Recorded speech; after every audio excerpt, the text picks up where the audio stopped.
কেমন আছো তোমরা? আজকের এই পরিবেশে তোমরা খুশি? তোমাদের এক ভাই কোরআনে কারীমের হিফজ সব শেষ করেছে, শেষ সবক শুনিয়েছে আমাদেরকে। এই জন্য আমরা প্রত্যেকে আল্লাহ তাআলার দরবারে শুকর আদায় করি, আলহামদুলিল্লাহ। কোরআন এমন এক জিনিস, এমন এক বস্তু, এই পৃথিবীতে এর যে শ্রেষ্ঠ গ্রন্থ আল্লাহ তাআলা আর দেন নাই। কোরআনকে শ্রেষ্ঠ হিসেবে আল্লাহ পাক কবুল করেছেন, দিয়েছেন। এই শরীয়ত কোরআনে কারীমের এই হেদায়েত নিয়ে কিয়ামত পর্যন্ত আল্লাহ তাআলা এই শরীয়তকে বলবৎ রাখবেন। এটা আমাদের জন্য অত্যন্ত সৌভাগ্যের। সবচাইতে পরম সৌভাগ্য ওই সমস্ত সন্তানদের, যে সমস্ত সন্তানের বাবা মা অনেক ত্যাগ তিতিক্ষা, অনেক কোরবানি করে তাদের সন্তানগুলিকে মাদ্রাসায় দিয়েছে হাফেজ হওয়ার জন্য। একজন মা এবং বাবার জন্য, সন্তানের জন্য শ্রেষ্ঠ উপহার হচ্ছে কোরআনের হাফেজ হওয়া, কোরআনের তালিম দেওয়া, কোরআন শিক্ষা দেওয়া। কোরআন হচ্ছে, কেউ যদি আল্লাহ তাআলার সাথে কথা বলতে চায় তাহলে সে যেন কি করে? কোরআনে কারীম তেলাওয়াত করে। সে যেন কি করে? কোরআনে কারীম তেলাওয়াত করে। কোরআন হেদায়েতের গাইডলাইন হিসেবে, হেদায়েতের পাথেয় হিসেবে এই পৃথিবীতে আল্লাহ পাক দিয়েছেন তামাম পৃথিবীর সমস্ত মানব মণ্ডলীর জন্য, শুধু আমাদের জন্য না।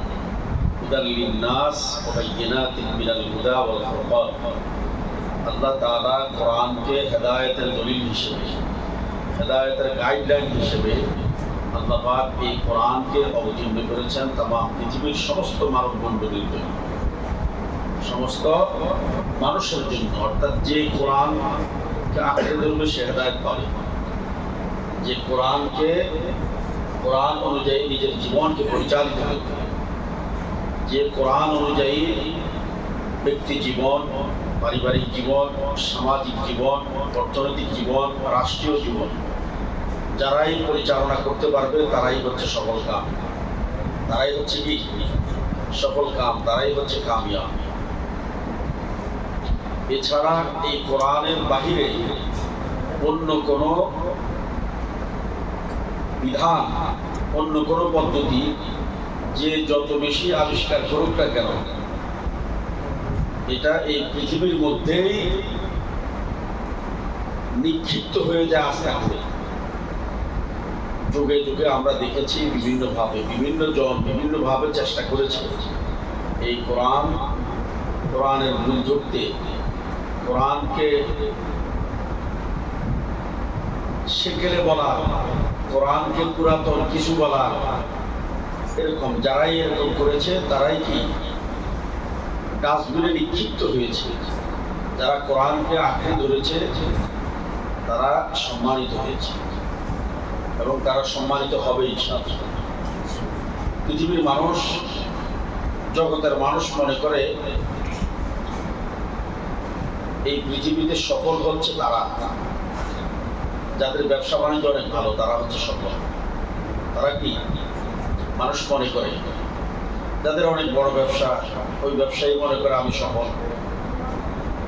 মার্কেটে যদি ঢাকা শহরে, জেলা শহরে 10-20টা দোকান যদি থাকে, উনি মনে করে আমি খুব সফল, তাই না? আবার আরো সফল মনে করে অনেকে যদি একটা ছেলে ইউরোপে পাঠাইতে পারে, ওই পরিবার মনে করে আমি সফল।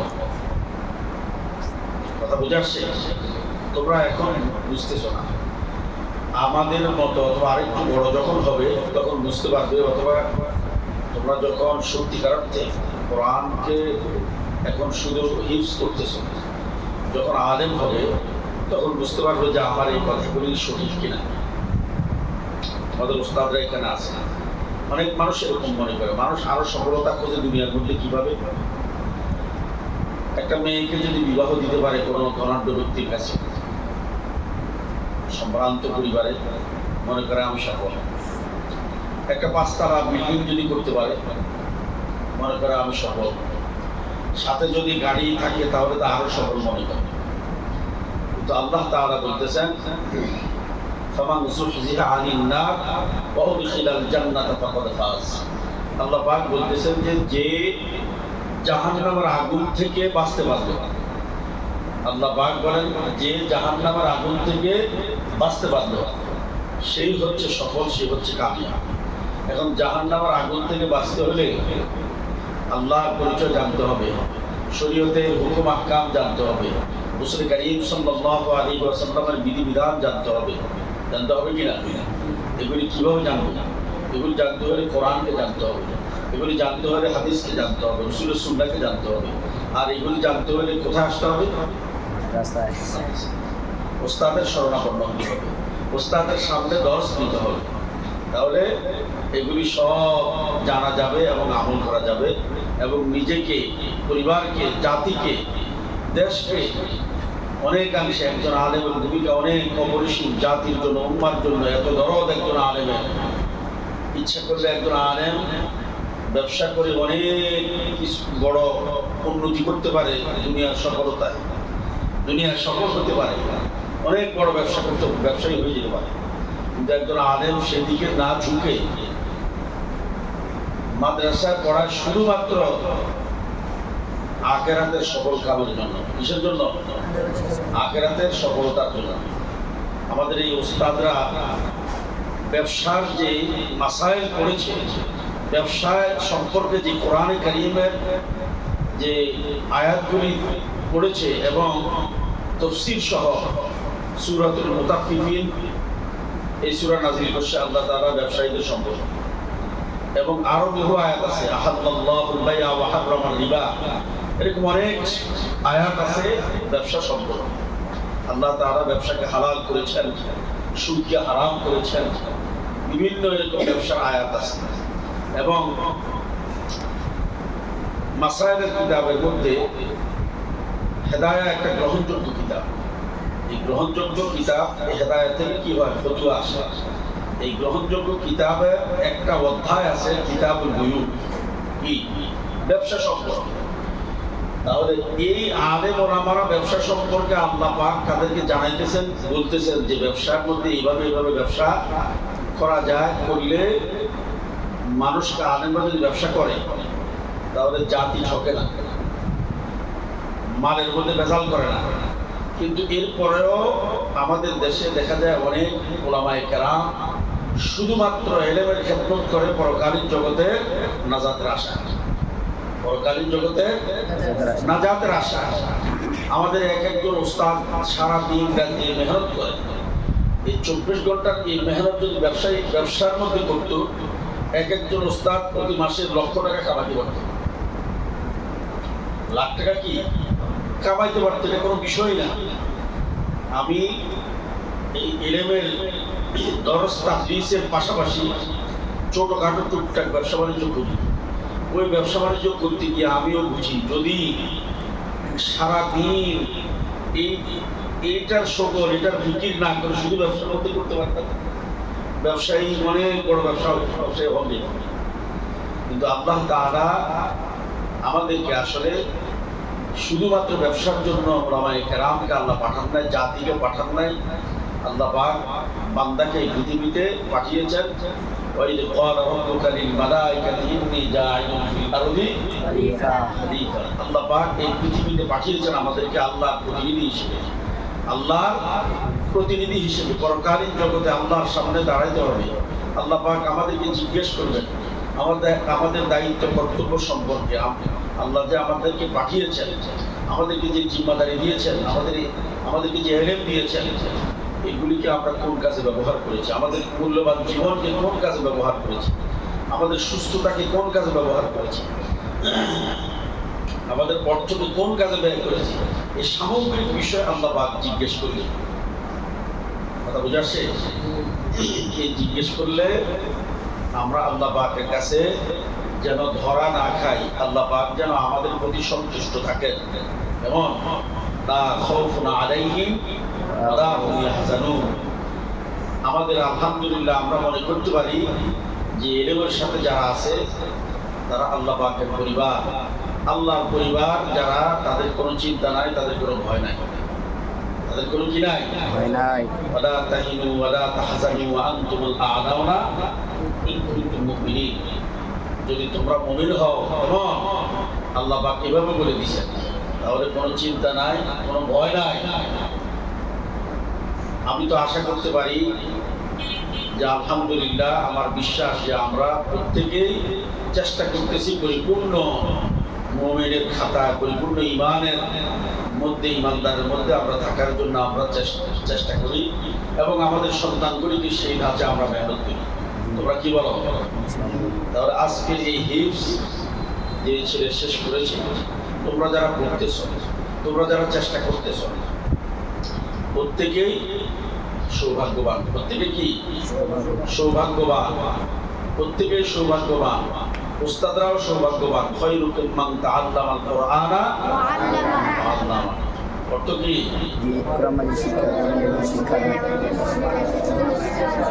তোমরা নিজেরা বলতেছো তোমাদের মধ্যে সর্বোত্তম এটা এই কথা কার? মুহাম্মদ রাসূলুল্লাহ সাল্লাল্লাহু আলাইহি ওয়াসাল্লাম। তাহলে বুঝা গেল দোনো গ্রুপ এখানে আছে কিনা? একদল হচ্ছে তোমাদেরকে শিক্ষা দেয়, আরেক দল হচ্ছে তোমরা শিক্ষা নেও। তাহলে রাসূল দোনো দলের কথা কি বলছেন? উত্তম বলছেন, ভালো বলছেন। আরো সুন্দরভাবে রাসূল বলছেন, মান ইউরিদিল্লাহু বিহি খায়রান ইউফাক্কিহু ফিদ্দীন। আল্লাহ তাআলা যার মঙ্গল চান, যার কল্যাণ চান, যাকে আল্লাহ ভালোবাসেন, তাকে আল্লাহ তাআলা কোরআনের ইলম দেন, দ্বীনের বুঝ দেন, দ্বীনের সহি জ্ঞান আল্লাহ তাআলা তাকে কি দেন?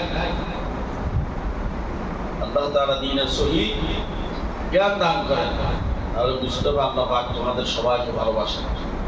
এই যে হাফেজ উদ্দিনের একটা ছেলে হাজার হাজার বার একটা শব্দ, একটা আয়াত বলতে হয়, তাই না?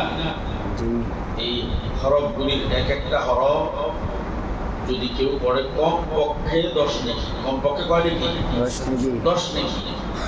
আর এর চেয়ে বেশি আরো কতটা আল্লাহ ভালো জানে। আল্লাহ সম্পর্কে যার মহব্বত যত, আল্লাহকে যে যত বেশি ভালোবাসে, আল্লাহ সম্পর্কে যার যত বেশি সুদৃঢ় বিশ্বাস, তার সওয়াব আল্লাহ পাক তত বাড়িয়ে দেন। কারোর জন্য 10 নেকি, কারোর জন্য 100 নেকি, কারো 1000, কারো লাখ, কারো কোটি, কারো গণে শেষ করা যাবে না বিগয় হিসাব। এটা হচ্ছে আল্লাহর সাথে যে যত বেশি সম্পর্ক করে নিতে পেরেছি। কথা বুঝে আসছে? কিন্তু কমপক্ষে কয় নাকি? 10 নেকি। তাহলে এত সব সওয়াব পৃথিবীর অন্য কোনো গ্রন্থের মধ্যে আছে? কেউ বলতে পারবো যে আমি অমুকটা পড়লে এত সওয়াব? কোরআনটা কি বলতে পারবো? তাহলে আমাদের সোহেল হিফজ শেষ করেছে, তার বাবা মা যেমনিভাবে সৌভাগ্যবান, তেমনিভাবে সোহেলও সৌভাগ্যবান। তেমনিভাবে আমরা যারা তার পিছনে মেহনত করেছি, আমাদের এই মাদ্রাসাওয়ালারা, আমাদের এই উস্তাদরা, সকলেই আলহামদুলিল্লাহ সৌভাগ্যবান। সকলে কি সৌভাগ্যবান? সোহেলের বাবা কিভাবে সৌভাগ্যবান?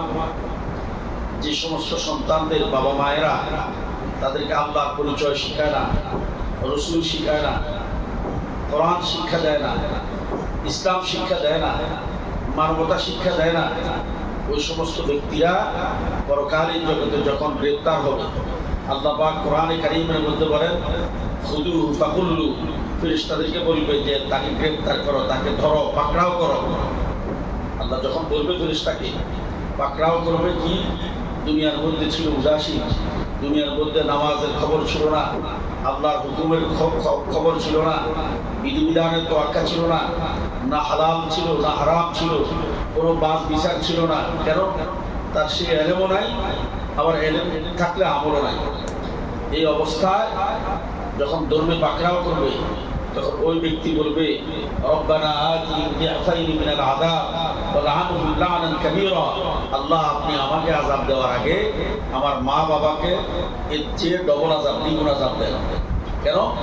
আমার মা বাবা আমাকে আল্লাহ শিখায় নাই, রসুল শিক্ষা দেয় নাই, আল্লাহর হুকুম হাকাম শিক্ষা দেয় নাই, আমাকে কোরআন শিক্ষা দেয় নাই, আমাকে ইসলাম শিক্ষা দেয় নাই, এই জন্য আমি শিখতে পারি নাই। সুতরাং আজকে আমাকে আযাব দেওয়ার আগে আমার মা বাবাকে আযাব দিতে হবে। আলহামদুলিল্লাহ। তাহলে অন্তত আমরা বলতে পারি যারা যে সমস্ত সন্তানগুলি তালিবুল ইলম মাদ্রাসায় পড়ে তাদের মা বাবা অন্তত এই সমস্ত অভিযোগ থেকে আল্লাহ পাকের কাছে নিষ্কৃতি পাবে ইনশাআল্লাহ। সেই হিসেবে তারা সৌভাগ্যবান। সোহেলের বাবা সহ তোমরা যারা আসছো তোমাদের মা বাবারা কি সৌভাগ্যবান। আল্লাহ তাআলা প্রত্যেককে দুনিয়া এবং আখিরাতে সকল কাম বানাক, সকলে বলে আমিন। আল্লাহ তাআলা প্রত্যেককে কামিয়াব করে, সকলে বলে আমিন। এবং সোহেল শুধু হিফজ শেষ করেছে, মা বাবাকে মনে রাখতে হবে হিফজ সবক শেষ করা এক জিনিস, আর একেবারে শেষ হয়ে যাওয়া আরেক জিনিস। হিফজ মানে সে খতম সবক শেষ করেছে, তার এখানে আরো লম্বা পাড়ি আছে, তার এই পাড়াগুলি বারবার বারবার ওস্তাদকে আবার শোনাতে হবে, রিভিশন দিতে হবে, মজবুত ইয়াদ করতে হবে, বোর্ড পরীক্ষা দিতে হবে, ভালো রেজাল্ট করতে হবে। এরপরে সে আবার আলেম হওয়ার জন্য আবার এই কোরআন পড়ছে, কিন্তু কোরআনে কি আছে এর মজা এর স্বাদ সে পাবে যখন সে আলেম হবে। সে জানতে পারবে যে আল্লাহ তাআলা কি বলছেন, তখন তাকে আরেকটা মঞ্জিলে মকসুদ পর্যন্ত পৌঁছার জন্য আরেকটা সংকল্প করে সে আলেম বনার জন্য আবার ওস্তাদের সান্নিধ্যে থাকতে হবে, মাদ্রাসা আবার কি ভর্তি হতে হবে। এই জন্য এই বিষয়গুলি অভিভাবকরা যেন মিসিং না হয়। অর্থাৎ সন্তান বলে আমার খতম শেষ, আমার কি খতম শেষ, এরকম ইদানিং কালে এরকম দেখতেছি বেশি। মা বাবার কয়ে আমার তো সবক শেষ, খতম শেষ, এবার গাঁটটি টাট্টি রয়ে আসে আর ঘুরে গাড়ে ওই বাপ মা কয়ে আলোচনা গেছে বহুত কষ্ট করছে। আসলে যে সে কি করছে, মাত্র সবক শেষ করেছে, তার যে মজবুত ইয়াদ দরকার এটা তো উস্তাদ জানে, উস্তাদের সাথেও কি পরামর্শ নাই। যে উস্তাদ তাকে পড়ালো সে উস্তাদের কি নাই, সাথে কোনো যোগ জিজ্ঞেস নাই, প্রতিষ্ঠানের সাথে পরামর্শ নাই। এই না থাকার কারণে ওই সন্তানগুলি শেষ পর্যন্ত গাফিল হয়ে যায়, নষ্ট হয়ে যায়, আর তাদের আর মঞ্জিল মকসুদ পর্যন্ত পৌঁছানো। আরেকটা বিষয় হচ্ছে খুব সতর্ক থাকা। বর্তমান যুগে যে একটা গজব মোবাইল নামক, এই গজব থেকে যেন আমার সন্তান বেঁচে থাকে, এটা মা বাবাকে নিশ্চিত করতে হবে। এই নিশ্চিত করতে হলে সন্তানের সামনে মোবাইল দেখা যাবে না, সন্তানের সামনে ফেসবুক ইউটিউব ঢুকা যাবে না। এই সন্তানকে মানুষ করতে হলে আরো কি করতে হবে, এগুলি থেকে নিজেকে বাঁচিয়ে রাখতে হবে। এবং সন্তান যখন বাড়ি যাবে তখন মা বাবা একটু অন্য সময় একটু ব্যতিক্রম থাকলেও সন্তানের সামনে থাকতে হবে ফরেজগার বাবা, তাকওয়ালা মা, এরকম থাকতে হবে। এবং যখনই আল্লাহর কোনো বিধান সামনে আসে সাথে সাথে সন্তানকে আদেশ করবে যে এখন নামাজের সময় হয়ে গিয়েছে, তুমি দ্রুত তৈরি হও। তাহলে এই সন্তান ইনশাআল্লাহ মানুষ হবে। আর না হলে ওই কার সাথে চলাফেরা করতেছে, আমার সন্তান উঠা বসা করতেছে কোন ছেলের সাথে, এই মা বাবার খোঁজখবর না থাকার কারণে আমাদের সন্তানগুলি অঙ্কুরেই শেষ হয়ে যায়। অর্থাৎ নবজাতক অবস্থায় আমাদের এই সন্তানগুলি শেষ হয়ে যায়। নবজাতক মানে কি, অর্থাৎ একটা ছেলে হিফজ শেষ করেছে, সে এখনো এলেমের যে পরিপূর্ণ স্বাদ এই কিছুই পায় না। এই জন্য মা বাবাকে এই বিষয়গুলি সচেতন থাকতে হবে। এবং তোমরা যারা আছো তোমরাও এই বিষয়ে নিজের জীবনকে গঠন করতে হলে, নিজের হায়াতকে দুনিয়া আখিরাত উভয় জাহানে কল্যাণময় করতে হলে মাদ্রাসার নিয়ম কানুন, আসাতেজায়ে কেরাম, ওস্তাদদের নিগরানিতে এবং ওস্তাদদের নজরে নেক নজরে তোমাদেরকে থাকতে হবে। কথা বুঝে আসছে? যদি কেউ কারো সমালোচনা করে, সমালোচনা বুঝো ভুল ধরে, তাহলে ওই ব্যক্তি সংশোধনের মধ্যে থাকে। ওস্তাদরা তোমাদের ভুল ধরে না, এই জন্য তোমরা কি একটা সংশোধনের মধ্যে থাকতে পারো। যখন কেউ তোমাদের ভুল ত্রুটি ধরবে না, তখন মনে রাখবা এই ভুল ত্রুটি না ধরার কারণে আস্তে আস্তে কি হয়ে যাবে, উদাসীন গাফেল শয়তানের পদাঙ্ক অনুসরণ করতে থাকবে। এই জন্য সর্বদা ওস্তাদের নিগরানিতে থাকবা, ওস্তাদের পরামর্শ নিয়ে চলবা। ইনশাআল্লাহ নিজের জীবনকে গড়তে হলে এর বিকল্প নাই এবং সুন্দর হবে ইনশাআল্লাহ। কথা বুঝে আসছে? আল্লাহ পাক আমাদেরকে প্রত্যেককে উভয় জাহানের জন্য কবুল করুক। এখন আমরা দোয়া করবো, সোহেল সহ তোমরা কোরআনে কারীমের তেলাওয়াত করতেছ। সোহেল তার এই খতম শেষ করতে গিয়ে বহুবার, হাজার বার এক একটা আয়াত তেলাওয়াত করছে এবং আরো করবে। সমস্ত সওয়াবগুলি আল্লাহ পাক যেন তার মুরব্বী, দাদা দাদি, নানা নানি, মুরব্বীরা যারা অন্ধকার কবরে চলে গেছে, আল্লাহ তাআলা যেন তাদের কবর পৌঁছে দেন। পাশাপাশি তার এই খতমগুলি, খতম শরীফকে আল্লাহ পাক যেন কবুল করেন এবং সমস্ত সওয়াবগুলি নবীজি সাল্লাল্লাহু আলাইহি ওয়াসাল্লাম রূহ মুবারকে পৌঁছে দেন। এবং তার জন্য, তোমাদের জন্য, আমাদের মাদ্রাসার জন্য, তার আব্বা আম্মার জন্য, সকলের জন্য আমরা এখন দোয়া করব। গোটা জাতির জন্য দোয়া করবো। আল্লাহ পাক যেন আমাদের এই মাদ্রাসাকে এবং দ্বীনের এই খেদমতকে আল্লাহ পাক যেন কি করেন,